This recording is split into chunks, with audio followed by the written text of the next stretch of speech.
Welcome to my Dracula, Bram Stoker Dracula movie 4K UHD. Yes. Let me introduce you to my dear friend.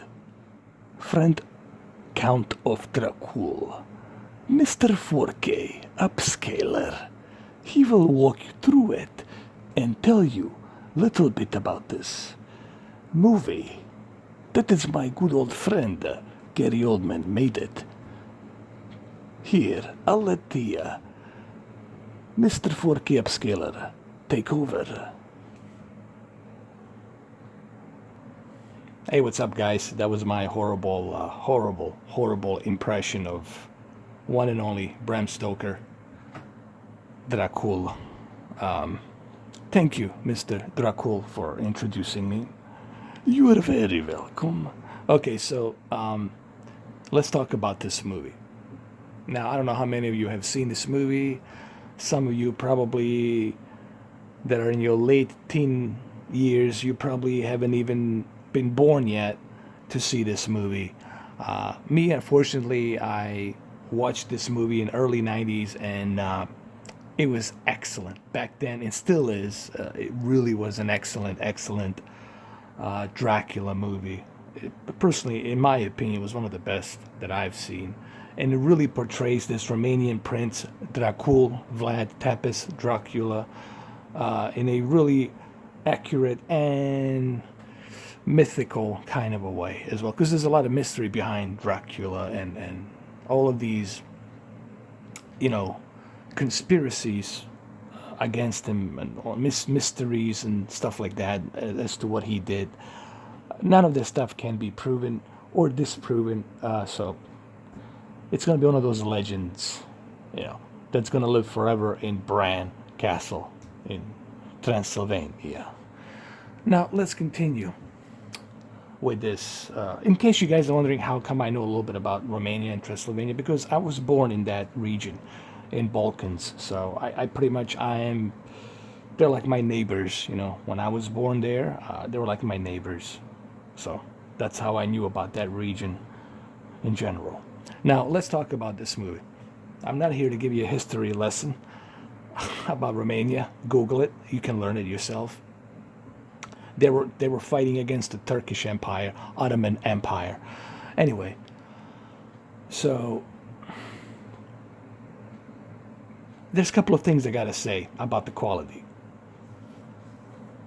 about this movie.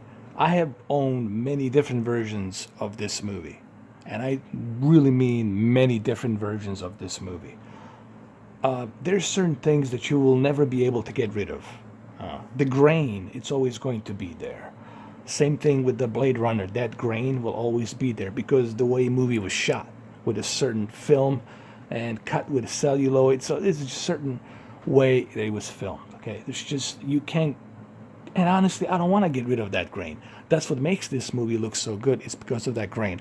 I don't want to have this movie clean. I like it to have that cinematic experience film feel to it. That's the whole idea of film, to make it look like it's a film. But one thing that Sony did right with their new releases of all of their movies, including Close Encounters of the Third Kind, which I will get to one of these days when I have time. I swear to God, I will do a review on that. But one unique thing that Sony did with all of their new 4K UHD releases is they really spend a lot of time making sure that the HDR is rendered correctly. Now you're going to say, well, what do you mean correctly? And what I mean by that is the fact that every scene in this movie, including that, where is it? Right there, that candle, it's lit up naturally. It has the depth of field that you haven't seen before in this movie. What you're going to be seeing in this movie, it's a depth of field.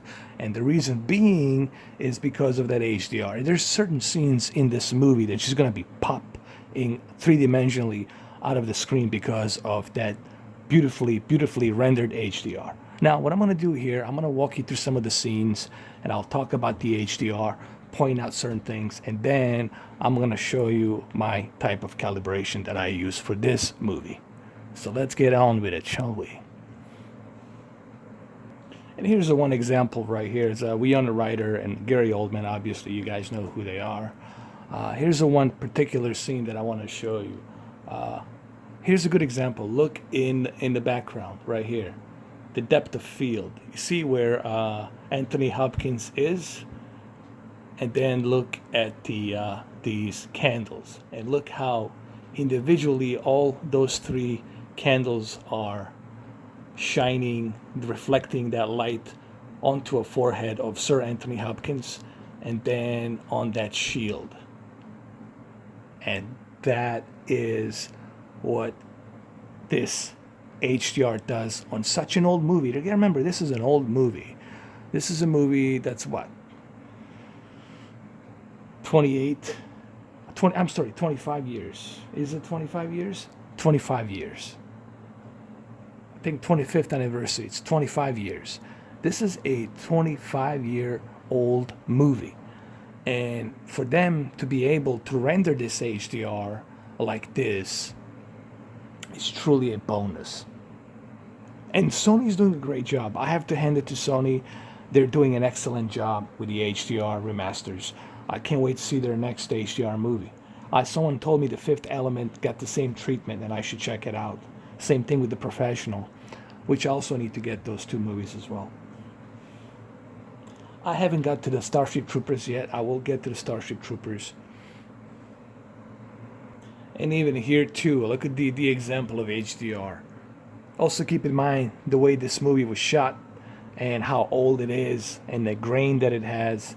Still, this shows you if the studio takes time and effort to render a HDR correctly, every and each frame, every and each individual frame in this movie. Well, that's what you get. And this looks fantastic, honestly. Here I am on a Samsung KS8000. It just looks fantastic. Look at this scene, for example. Look at the overshadowing and then reflecting sunlight. I mean, it just looks fantastic. It's like watching a brand new movie. And even here, look, even here. Here's another great example of HDR, considering how old this movie is. That's amazing. Also, you have to remember, this was shot like in a big studio lot, you know, with the designing sets and everything. This is a painting that's in the background, and then they composite the shots of Gary Oldman, you know, riding on a horse. I don't know why am I telling you this? You can listen to Francis Ford Coppola commentary. He'll explain you this. And he will tell you to get the OLED. He's a firm believer in OLED, and this movie will definitely pop with the OLED. You know, people ask me, am I gonna get the OLED ever again? Sure, yeah. You know, if I can find a good deal on the OLED, yeah. But I really want to try Sony A1E. I'm really looking for the Sony A1E. Anyway, let's move on to the next scene. And even here, pay attention to the letter that he's reading from his loved one, his wife. And look at the HDR popping out on that purple color and the pink color as he's reading the letter. There's like a special effects here, and it looks fantastic. And even here, look at the cross. Look at that cross right there that's being held. It has the depth of field, like three-dimensional depth of field, and that's what HDR really does if it's done correctly. Same thing with 3D. You know, this is why James Cameron says, you know, a lot of movies are up converted to 3D and they look like shit. If you truly want the movie to look great in 3D, you have to shot 3D with two 3D IMAX cameras in a native 3D vision, and it has to be done correctly. And look at Anthony Hopkins here. Look at the candles. He plays two different characters here. He plays Owen Helsing, and he also plays his father, you know, of the prince. And look at the candles. Look at that. Perfect.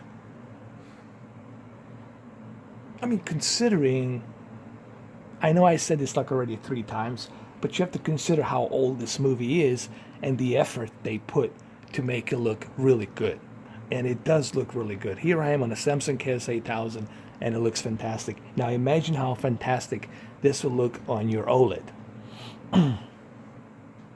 Or, Jesus, if you have Z9D, imagine how is it going to look on Z9D. And here's another great example. Look at the overshadowing of the cross that is being placed on Viona's rider's head. Look at that. Look how beautifully the overshadowing is presented here. Look at that. It's done perfectly here. That's it. This is HDR done perfectly. This is like Blade Runner and this movie Dracula. So far, I'm impressed. I have yet to see E.T. and I have yet to see Close Encounters of the Third Kind, but I'm pretty sure Close Encounters and the E.T. will look phenomenal as well. There's also Terminator and Terminator 2 coming out. Kind of waiting to see how's that going to look. And here's yet another great scene right here. I shall rise from my own death and bring my love and avenge her. It looks fantastic, man. Excellent, excellent transfer here. HDR just looks amazing. You know, don't worry. I'm going to show you a couple of more scenes, and then we're going to jump into calibrating process. All right, so what we're going to do here, we're going to leave it here, and then I'm going to show you my calibration settings that I'm using currently for this movie. Okay, first thing first, let's start with gamma. You know, a lot of you have been asking me about the gamma. Can you use gamma? Can you move it down? I'll show you a couple of reasons why you don't want to move gamma on HDR. If you move gamma all the way to -2 or -3, you're going to start losing that deep dark level detail. Look what happens. Currently it's on 0, and look what happens when I move it to 0 to 2. Look at that. And look when I move it to -3. It's even more darker. And look what happens when I move it to balance 0. Look at that. You're getting much better detail here on the shadow, on the blood. Okay, so you want to make sure that you have that gamma at the balanced level. And this is why you don't mess around with the gamma on HDR, because your HDR, your static metadata or dynamic metadata, it's already giving you excellent deep dark levels in a movie. So there's no reason for you to mess around with this, okay? Colorspace, I always keep it at native because I want my spectrum of colors to always be on a native spectrum of colors, meaning that the array of colors will be in its native form. Color of tone, I always leave it in balance. People ask me why. Because I don't like my content to be too yellow or too blue with tone of color. Okay, I don't like that sepia yellow color. I don't like that cold blue color either of temperature. I like my temperature to be in between, balanced. And of course, dynamic contrast, you always want to turn this off because there's no reason for you to crush your white bright levels. Remember, the whole idea of high dynamic range, it's for you to keep it balanced, not to crush your detail. Smart LEDs, you want to keep them high because you want to take advantage of, let's hear it. I've been using this word for a long time. Nits, your peak brightness nits. So you got to keep that smart LEDs at high. Automotion Plus, I would keep it on automatic because the new update 1203 really keeps the Motion Plus barely any blur delay, barely any judder reduction delay, so it runs smooth as a butter. Digital clean view, I always leave this on automatic, so that way you don't have to worry about switching it back and forth when you move to the cable, digital scramble cable, and then moving it back to the 4K. So you just leave this on automatic. It'll turn on by itself when it's needed. It'll detect if there's a digital scramble, you know, content.